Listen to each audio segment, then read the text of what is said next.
Okay dear students and viewers, ये आज का जो मेरा लेक्चर है वो एक तरह से इंडियन कम्युनिज्म, भारतीय साम्यवाद पर एक स्वान सॉन्ग है, शोक गीत है। क्योंकि अपनी आंखों के सामने मैंने कम्युनिज्म के डिमाइज को होते देखूंगा ये कभी नहीं सोचा था। 1925 में यह पार्टी एक्टिव हुई थी। एक्टिव मतलब कि फॉर्मल शेप में आई थी, लेकिन 1925 से जो 2025 हुआ, 100 ईयर्स पूरे हुए, तो लगभग इसका खात्मा की कगार पर था। क्योंकि ऑल इंडिया बेसिस पर इसका रिप्रेजेंटेशन बहुत ही नेग्लिजिबल था। पार्लियामेंट्री सीट्स अधिकांश गवा चुके थे। स्टेट में अब एकमात्र लास्ट बेस्टियन केरला स्टेट बच गया था। लेकिन ये केरला स्टेट में जब कम्युनिस्ट पार्टी लूज कर गई एलडीएफ, तो इसका मतलब हुआ कि 50 ईयर्स से जो कम्युनिज्म का गवर्नमेंट इंडिया में खड़ी थी उसका अंत हुआ। लेकिन कम्युनिज्म का हिस्ट्री तो और भी पहले जाता है। तो मैं थोड़ा आपको present and past communication series में के माध्यम से मैं आपको थोड़ा अतीत से भी अवगत कराना चाहूँगा। हाँ, मेरा लेक्चर प्रिसाइज होगा, लेकिन मैं कोशिश करूँगा कि मेरे ऑडियंस को मुख्य मुद्दों को समझने में कोई परेशानी ना हो। और आप जानते हो कि आप में से बहुत सारे ऐसे हमारे ऑडियंस है जो they are already Gen Z, and उनको कम्युनिज्म के बारे में बड़ी क्यूरियोसिटी होती है, लेकिन उन्होंने कम्युनिज्म को बहुत बाद में देखा है। कम्युनिज्म के अच्छे दिन नहीं देखे हैं, साम्यवाद के, कम्युनिस्टों के अच्छे दिन नहीं देखे हैं। तो उनके मन में क्यूरियोसिटी होती है, और पता नहीं जब से उन्होंने होश संभाला है तो कम्युनिज्म उस समय से एक तरह से डेमोनाइज ही हुआ है, उसको विलेन की तरह ही देखा गया है। तो इसलिए मैं थोड़ा सा हिस्ट्री से उनको अवगत करा दूं। देखिए, आपने मार्क्सिज्म का तो नाम सुन रखा है, कार्ल मार्क्स। तो दुनिया में कैपिटलिज्म का विरोध शुरू हुआ था इंडस्ट्रियल रेवोल्यूशन के इम्पैक्ट के बाद, क्योंकि औद्योगिक क्रांति का सबसे दर्दनाक रूप प्रकट हुआ जब वर्कर्स का अनब्रिडल्ड एक्सप्लॉयटेशन हुआ, जब श्रमिकों की बहुत बढ़-चढ़ के एक्सप्लॉयटेशन हुई। बहुत सारे समाजवादी आए, कुछ मॉडरेट समाजवादी आए, नरम समाजवादी। उन सबों ने यह तो माना कि भाई पूंजी के द्वारा श्रम का शोषण रोका जाना चाहिए, यानी कैपिटल के द्वारा लेबर का एक्सप्लॉयटेशन रोका जाना चाहिए। लेकिन जो सॉल्यूशन दिया वो बड़ा ही अनरियलिस्टिक था कि भाई जो धनी वर्ग के लोग हैं वो थोड़ा अपने मन में कॉम्पैशन, करुणा जगाएं अपने मजदूरों के लिए, उनके अच्छे दिनों के लिए, उनके बेहतरी के लिए काम करें। सुनने में तो बहुत ही कर्णप्रिय लगता है, बड़ा सुहावन लगता है, लेकिन एक्चुअल लाइफ में ऐसा होता नहीं है। कार्ल मार्क्स ने इसको रियलाइज किया और उसने एक ब्लड रेवोल्यूशन का, यानी कि हिंसक क्रांति का एक रूपरेखा प्रस्तुत की कि workers of the world unite, you are nothing to lose but the chains of sorrow. दुनिया के मजदूरों एक हो, तुम्हारे पास खोने के लिए कुछ नहीं सिवा दुखों की श्रृंखला के। जब उसने कम्युनिस्ट मैनिफेस्टो लिखी तो वहां से एक नया रास्ता मजदूर आंदोलन ने पकड़ लिया। लेकिन चलिए, कार्ल मार्क्स 1883 में निराश होकर इतिहास में मरा और कैपिटलिज्म ने जो अपना एक बदलता हुआ चेहरा दिखाया, कार्ल मार्क्स उसके सामने नहीं टिक पाया और अल्टीमेटली वो सक्सेसफुल नहीं हो पाया और निराश होकर मर गया। कार्ल मार्क्स के मरने के बाद उसके शिष्य लेनिन ने एक प्रॉपर स्ट्रेटेजी से, बिकॉज वो एक्टिविस्ट था, वो जानता था कि थोथी थियरी और सिद्धांत पर दुनिया नहीं चलती है, तो उसने एक एक्टिविज्म दिखाया और उसने सोवियत रशिया में वहाँ के वर्कर्स को ऑर्गेनाइज किया एंड उसने एक बोल्शेविक पार्टी के माध्यम से एक रेवोल्यूशन लाया जो प्रॉपर पॉपुलर रेवोल्यूशन तो नहीं था। पॉपुलर नहीं था मतलब कि वो मजदूरों का, जिसको तुम प्रोलेटेरिएट, कार्ल मार्क्स ने सर्वहारा कहा कि सर्वहारा एकत्रित होंगे प्रोलेटेरिएट क्लास और फिर वो मिलजुल कर एक सत्ता को पलट देंगे, वैसा कुछ तो हुआ नहीं। क्योंकि जो भी लेनिन ने हासिल किया वो गुरिल्ला टैक्टिक्स से हासिल किया, वो एक तरह से गुरिल्ला तकनीकी थी और उसके माध्यम से हासिल किया। लेकिन चलिए, कम से कम एक बात तो स्पष्ट हो गई कि पहली दुनिया में पहली कम्युनिस्ट सरकार बनी, और पहली कम्युनिस्ट सरकार बनी तो कम्युनिज्म का सिद्धांत ही था ग्लोबल रेवोल्यूशन। कम्युनिज्म कभी एक कंट्री की सीमा में नहीं सोचता था, वो हमेशा ग्लोबल रेवोल्यूशन की बात सोचता था। तो इस आधार पर अगर आप देखेंगे तो कार्ल मार्क्स का जो कहना था या कार्ल मार्क्स की जो घोषणा थी, वह घोषणा थी विश्व क्रांति की, उसको लेनिन ने आगे बढ़ाने के लिए कम्युनिस्ट इंटरनेशनल की स्थापना की और दुनिया भर के कम्युनिस्टों को आमंत्रित किया कि आइए आप लोग भी अपने अपने देश में क्रांति का बिगुल बजाइए। अब यहीं से शुरू होता है भारतीय कम्युनिज्म का इतिहास, क्योंकि पहले भारतीय कम्युनिस्ट के रूप में एम.एन. रॉय, मानवेंद्र नाथ रॉय, जो भारत के आरंभिक कम्युनिस्ट नेताओं में एक हैं, वो उसमें हिस्सा लेने के लिए मॉस्को गए थे। वो सेकेंड कम्युनिस्ट इंटरनेशनल था। वहां पर लेनिन के साथ उनका विवाद भी हुआ था, क्योंकि उसको लेनिन रॉय विवाद के रूप में जाना जाता है। जैसे लेनिन ने जो क्रांति की टैक्टिक्स बताई थी, उसने कहा था कि देखिए आप लोग जितने उपनिवेश, क्योंकि उसमें तो ब्रिटिश गवर्नमेंट थी और उस समय एम.एन. रॉय गए थे, वो एक तरह से गुलाम भारत में गए थे और दुनिया के अधिकांश देश उस समय, मतलब एशियो अफ्रीकन देश उस समय उपनिवेश थे, कॉलोनी थी। उन्होंने कहा कि देखो कॉलोनी में जो लोग हो, जो भी आप कम्युनिस्ट लीडर्स हो, उनको एक दोहरी रणनीति बनानी होगी, आपको डुअल स्ट्रेटेजी बनानी पड़ेगी। आपको पहले नेशनल लिबरेशन के लिए काम करना होगा, पहले आपको अपने देश को आजाद बनाना पड़ेगा। उसके लिए क्योंकि कार्ल मार्क्स ने दो शब्द दिया, बुर्जुआजी, यानी बुर्जुजी पार्टी। बुर्जुजी पार्टी का मतलब है पूंजीपति वर्ग या मध्य वर्ग की पार्टी, और सर्वहारा प्रोलेटेरिएट का मतलब हुआ मजदूर। और मजदूर किसको माना, मजदूर को सर्वहारा माना। थोड़ा मैं आपको हल्का सा आगे बताऊंगा कि कार्ल मार्क्स और लेनिन, इतना तक कि स्टालिन भी कुछ न कुछ पूर्वाग्रह रखता था किसानों के प्रति। वो मानकर चलते थे किसान सही मायने में सर्वहारा नहीं हो सकते, प्रोलेटेरिएट नहीं हो सकते, क्योंकि उनके पास निजी संपत्ति होती है और निजी संपत्ति होने की वजह से उनमें उतनी क्रांतिकारिता नहीं आ सकती है। तो यही विचार मार्क्स का भी था, यही विचार लेनिन का भी था और यही विचार स्टालिन का भी हुआ। खैर, अब एम.एन. रॉय गए तो लेनिन ने कहा कि देखिए दोहरी रणनीति बनाइए। पहले स्टेज में आप बुर्जुआजी पार्टी के साथ मिलकर, नेशनलिस्ट पार्टी के साथ मिलकर, पहले आप, चूंकि नेशनलिस्ट पार्टी तो बुर्जुआजी ही उनकी नजर में थी, तो आप पहले ब्रिटिश हुकूमत को, यानी उपनिवेश, पहले आप एक औपनिवेशिक सत्ता को समाप्त करके देश को आजाद करिए और तब सेकेंड स्टेज में आप कम्युनिस्ट रूपांतरण के लिए बुर्जुआजी पार्टी का तख्ता पलटिए। एम.एन. रॉय ने उसको अपोज किया था। एम.एन. रॉय ने कहा कि नहीं, आप यहाँ गलत बोल रहे हैं, क्योंकि जो बुर्जुआजी क्लास है वो बहुत ही अपॉर्चुनिस्ट होता है, बहुत अवसरवादी होता है। अगर एक बार उनके हाथ सत्ता लग गई ना, तो फिर दोबारा हमारे हाथ में सत्ता नहीं आने देंगे और हम हाथ मलते रह जाएंगे।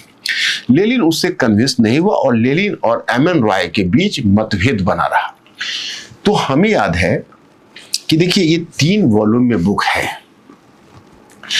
A history of the Indian communist, इन्होंने शशि जोशी लिखी है, और ये सेकेंड वॉल्यूम में शशि जोशी और भगवान जोश ने लिखा है, ये भी struggle for hegemony in India, ये थर्ड वॉल्यूम है। और सेकेंड वॉल्यूम है वो struggle for hegemony in India, ये भी बुक भगवान जोश ने लिखा है। इन्होंने बहुत ढंग से इस पर रिसर्च वर्क किया हुआ है and I have gone through all the 3 text. इसके अलावा मैं प्रफुल्ल विद्वई की बुक भी, फिनिक्स मूवमेंट, पढ़ा और कई ऐसे बुक मैंने पढ़ा हुआ है जिसमें कम्युनिज्म का मूल्यांकन हुआ है, कुछ कम्युनिस्ट लीडर्स के द्वारा भी, कुछ उनके क्रिटिक्स के द्वारा भी। तो इसी क्रम में मैं आपको बताऊं कि एक विचार उभर कर आता है जो कई बुक मैंने पढ़ी है, संभवतः इसी बुक से है वो विचार, कि भाई एम.एन. रॉय जो बात कही थी वो भारतीय परिस्थितियों के अनुकूल सही विचार था, लेकिन लेनिन ने उसके विचार को दबा दिया और भारतीय कम्युनिस्टों ने एम.एन. रॉय की नीति को नहीं अपनाया। ये भारतीय कम्युनिस्टों की एक बहुत बड़ी भूल हुई और ये उनकी विफलता का एक कारण है। खैर चलिए, ये बात हुई। एम.एन. रॉय ने ताशकंद में कम्युनिस्ट पार्टी की स्थापना की और फिर औपचारिक रूप से, लेकिन भारत में औपचारिक रूप से अभी मूवमेंट नहीं फैला। भारत में औपचारिक रूप से मूवमेंट हम मानते हैं 1925 में कानपुर में एक ऑल इंडिया कॉन्फ्रेंस हुआ कम्युनिस्टों का, और उसकी अध्यक्षता की एम सिंगारवेलु, जो मद्रास का कम्युनिस्ट था। उसमें बहुत सारे कम्युनिस्ट लीडर शामिल हुए, श्रीपाद अमृत डांगे, शौकत उस्मानी, नलिनी सेनगुप्त, तो बहुत सारे कम्युनिस्ट लीडर शामिल हुए and it was the formal beginning of communist movement in India. इसीलिए 1925 में देखिए क्या सुखद संयोग है कि दो पार्टी जो एक दूसरे के विरुद्ध 36 का आंकड़ा रखती है, एक पार्टी जो पॉलिटिकल पार्टी है कम्युनिस्ट पार्टी, और एक कल्चरल ऑर्गेनाइजेशन है दैट इज कॉल्ड राष्ट्रीय स्वयंसेवक संघ, और दोनों की स्थापना 1925 में। लेकिन राष्ट्रीय स्वयंसेवक संघ और कम्युनिस्ट पार्टी दोनों की जो आइडियोलॉजी है वो एक दूसरे के बिल्कुल विपरीत है, और दोनों के 100 वर्ष पूरे हुए। मुझे बहुत दिनों से इच्छा थी कि दोनों का तुलनात्मक अध्ययन करते हुए मैं एक लेक्चर बनाऊं अपने ऑडियंस के लिए, अपने स्टूडेंट्स के लिए, लेकिन कुछ समय अभाव के कारण मैं इस पर नहीं बना पाया हूं। आज कम्युनिज्म पर इसलिए बना रहा कि केरला में उनका फाइनल डिमाइस देखने के बाद मैं सोचा कि थोड़ा इतिहास में गोते लगाऊं और अपने ऑडियंस और स्टूडेंट्स को भी उससे परिचय कराऊं। फिर कभी आरएसएस पर भी बनाऊंगा, उनके 100 वर्षों का काल पूरा हुआ है। क्या इतिहास में है कि एक तरफ कम्युनिज्म का खात्मा हो गया, दूसरी तरफ राष्ट्रीय स्वयंसेवक की इतनी तेजी से प्रगति हुई कि उसने बंगाल में भी अपना बेस बना लिया। आखिर ये क्यों हुआ, इतना बड़ा चमत्कार क्यों हुआ? तो आई थिंक कि only history will explain the actual situation. तो इसलिए जो एक हिस्टोरियन होते हैं, उस हिस्टोरियन को एक सही मायने में भविष्यवक्ता माना जाता है। एंड भविष्यवक्ता मतलब ही इज अ प्रॉफिट। वो भविष्य के बारे में कुछ आंकड़े दे सकता, वो भविष्य के बारे में कुछ अंदाजा लगा सकता। तो यह चीज मैं मतलब एक हिस्ट्री के, अब कहूँ तो नहीं टीचर होने के नाते या मान ले स्टूडेंट होने के नाते, मैं भी जब वर्तमान को देखता हूं तो अनायास ही हिस्ट्री से तुलना हो जाती है, और वह कहीं ना कहीं वर्तमान को एक नया अर्थ दे जाती है, प्रेजेंट को एक नया अर्थ जैसा दे जाता है। तो मैं आपको फिर यात्रा में आगे ले चलूं। अब क्या हुआ, अब नेशनल मूवमेंट शुरू हुआ, लेकिन जो कम्युनिस्ट पार्टी ने, भारतीय कम्युनिस्ट पार्टी ने जो रणनीति बनाई, उसका मिस्टेक, कई रणनीति का स्ट्रेटेजिक मिस्टेक हुआ। वो स्ट्रेटेजिक मिस्टेक आपको चाइना से थोड़ा समझना पड़ेगा, क्योंकि चाइना में भी कम्युनिस्ट मूवमेंट लगभग उसी समय 1921 में वहाँ औपचारिक रूप में शुरुआत हुई थी, 1925 में भारत में हुई। लेकिन वहाँ का लीडर जो माओ सेतुंग था वो ज्यादा प्रैग्मेटिक था, pragmatic in the sense that उसने चाइना की सिचुएशन के अनुसार कम्युनिज्म की व्याख्या की। जैसे मैं आपको बताता हूं,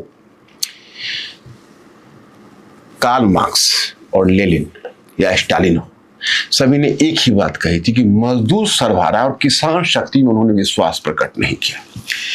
तो अब यहां पर माओ सेतुंग ने तो पहले वही सोवियत रूस वाली डफली बजाई, लेकिन बाद में उसको एहसास हुआ कि यार हमारे यहाँ 19% से ऊपर तो किसान है, और इंडस्ट्रियलाइजेशन जिसको आप औद्योगिक क्रांति और औद्योगिकरण कहते हो, वो एकमात्र एशियन देश जापान में हो पाई थी 19वीं सेंचुरी में, बाकी किसी देश में नहीं हो पाई थी।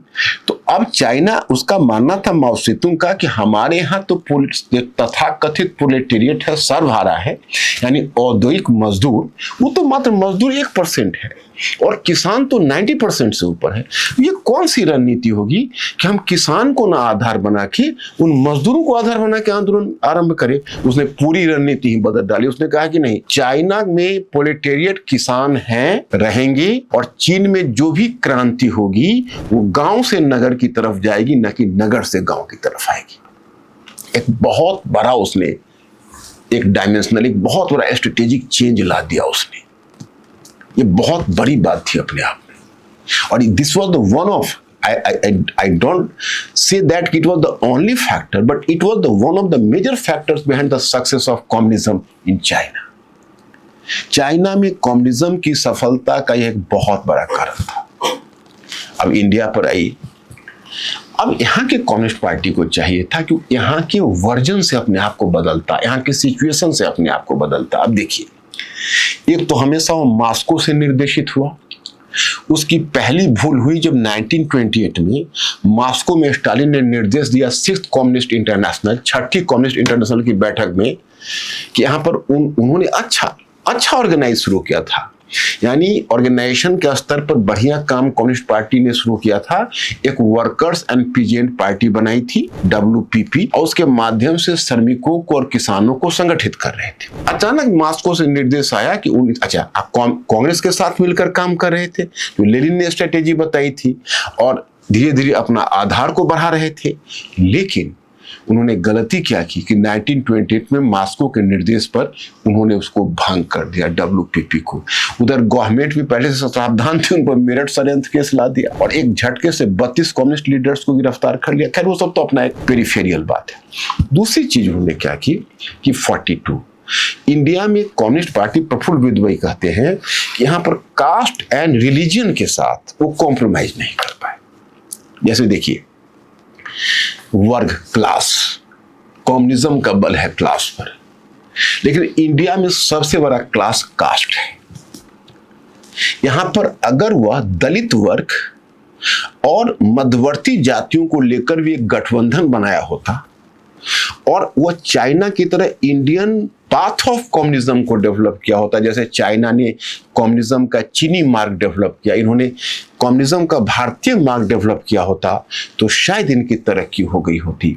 लेकिन आपको जानकर आश्चर्य होगा कि डॉक्टर भीमराव अंबेडकर के साथ भी कम्युनिस्टों का मतभेद ही बना रहा, क्योंकि डॉक्टर भीमराव अंबेडकर का कहना था कि देखिए आप इकोनॉमिक बेसिस पर हर चीज को आप डिवाइड कर रहे हो, लेकिन हर चीज इकोनॉमी ही बेसिस नहीं है। जैसे देखिए अब इनका मानना है कि इनका कहना था कि जिसके पास प्रॉपर्टी नहीं है प्रोलेटेरिएट है, और चाहे वो ब्राह्मण है या दलित है, वो दोनों बराबर हैं, दोनों एक तरह से धनहीन हैं, दोनों के पास प्रॉपर्टी नहीं है, दोनों सरभरा है। डॉक्टर भीमराव अंबेडकर का कहना था कि देखिए आप गलत व्याख्या कर रहे हो, एक दलित के पास प्रॉपर्टी नहीं है, एक ब्राह्मण के पास प्रॉपर्टी नहीं है, बावजूद इसके ब्राह्मण दलित के बराबर नहीं हो सकता, क्योंकि उसके पास एक सोशल कैपिटल है, उसने सदियों से एक तरह से अपना कल्चरल फ्रीडम को भोगा है, कल्चरल हाइट को भोगा है,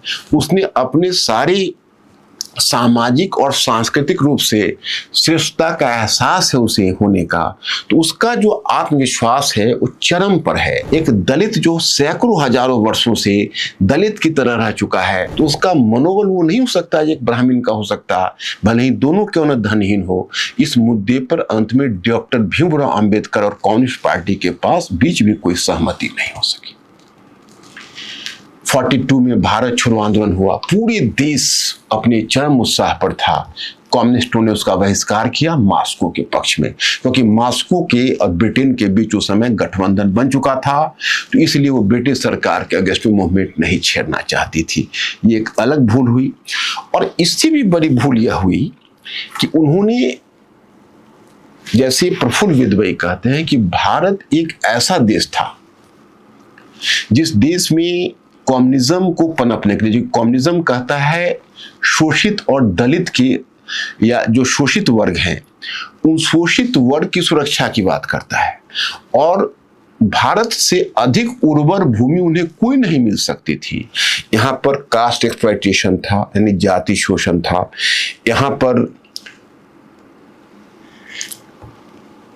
लैंगिक शोषण था, जेंडर एक्सप्लॉयटेशन था, यहाँ पर रीजनल एक्सप्लॉयटेशन था, there was the multiple exploitations in India.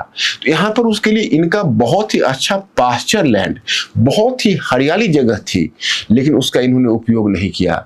इनको दलित मुद्दे को उठाना चाहिए था, इनको महिलाओं के मुद्दे को उठाना चाहिए था, और आगे चलकर पर्यावरण जैसे मुद्दे भी उठाने चाहिए थे, लेकिन प्रफुल्ल विद्वई का मानना है कि इन्होंने सारे मुद्दों को दरकिनार कर दिया। क्यों? इन्होंने कहा कि सबसे बड़ी पहचान इकोनॉमिक फैक्टर है और सिर्फ एक इकोनॉमिक मुद्दे को लेकर चले। तो एक तरह से कम्युनिज्म तो इंडिया की परिस्थितियों के अनुकूल कभी हुआ ही नहीं, एलियन बना रहा। अब देखिए, जब भारत को आज़ादी मिली और भारत की आज़ादी के बाद जब बात हुई कि किस तरह का इंडिया, तो उसमें जो इन्होंने पार्टीशन का जो मॉडल रखा और उसमें जो लेनिन के जो 17 रिपब्लिक की अवधारणा से आधारित होकर उन्होंने भारत को डिफरेंट नेशनलिटीज में डिवाइड करने की कोशिश की, तो यह भी एक तरह से समझिए तो उनकी बहुत बड़ी भूल हुई। अधिकारी फार्मूला उसको बोलते हैं, उसकी एक अलग कहानी है, मैं उसमें आपको उलझाना नहीं चाहूंगा, नहीं तो बहुत डीप में चला जाऊंगा। उसके आगे आते हैं कि भारत को आज़ादी मिली। तो भारत को आज़ादी मिली तो अब देखिए, अब उनकी डायलेमा, कम्युनिज्म का इंडिया में डायलेमा क्या है। डायलेमा ये है कि पहले तो कांग्रेस के साथ रहे, अब जब आजादी मिली तब उनका कहना था, एक बहुत ही हार्डलाइनर ग्रुप कम्युनिज्म का निकला, तेलंगाना में मूवमेंट खड़ा हुआ और कहा ये आजादी झूठी है, हमको आर्म्ड रेवेलियन के द्वारा वही मार्क्सिस्ट लेनिनिस्ट मॉडल के बेसिस पर हमें भारत में तख्ता पलट करना है। तेलंगाना में मूवमेंट आरंभ कर दिया।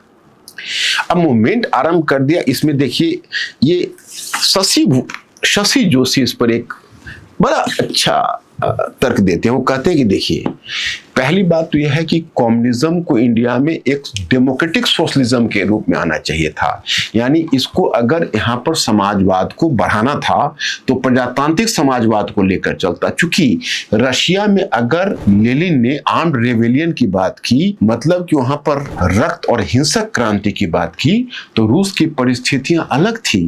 रूस में एक निरंकुश शासक था, उसमें हर तरह की आजादी को दबाया गया था।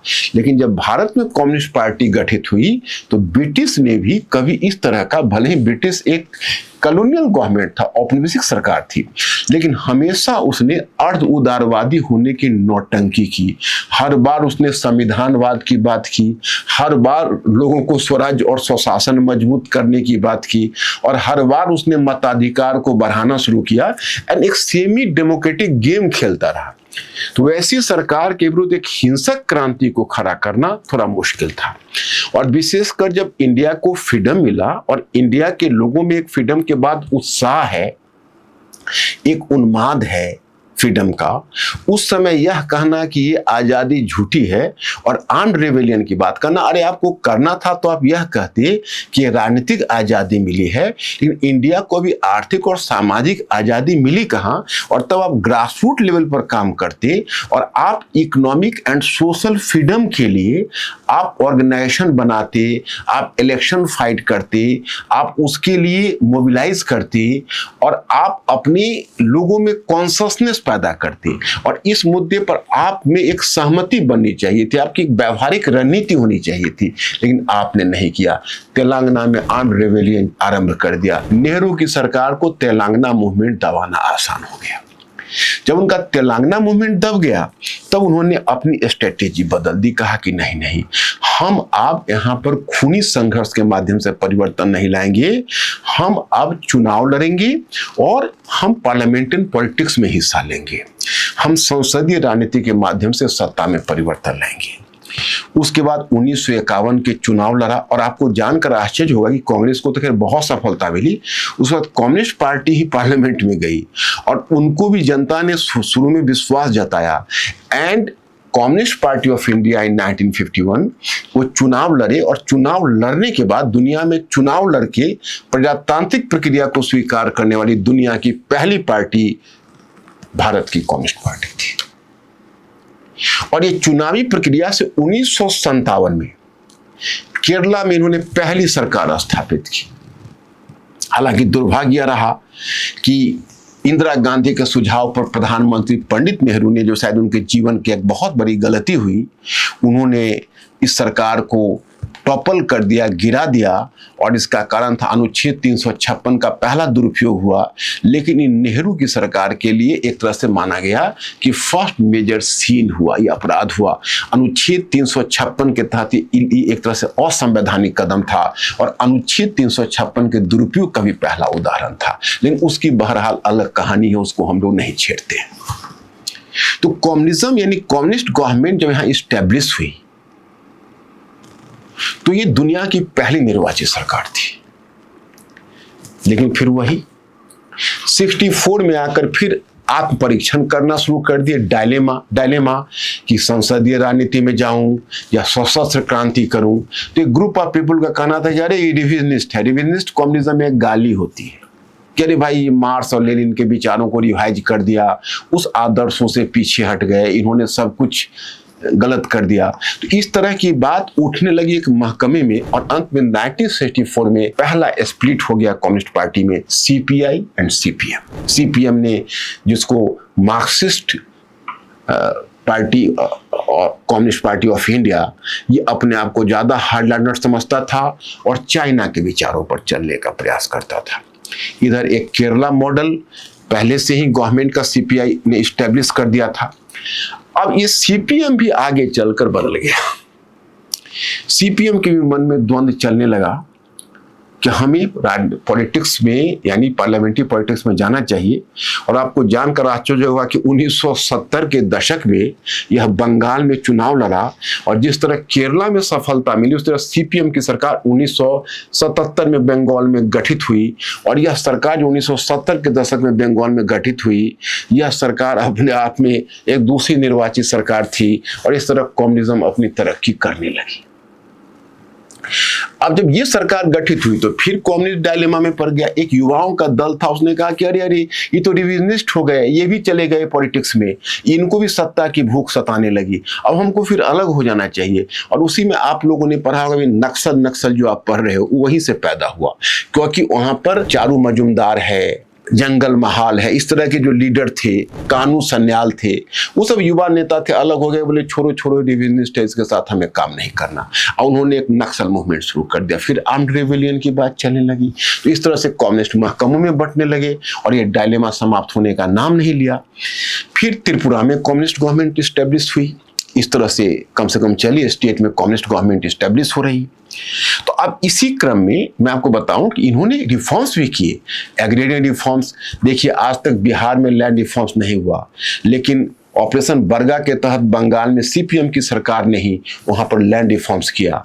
यहाँ पर रिफॉर्म्स केरला में भी हुआ, रिफॉर्म्स त्रिपुरा में भी हुआ।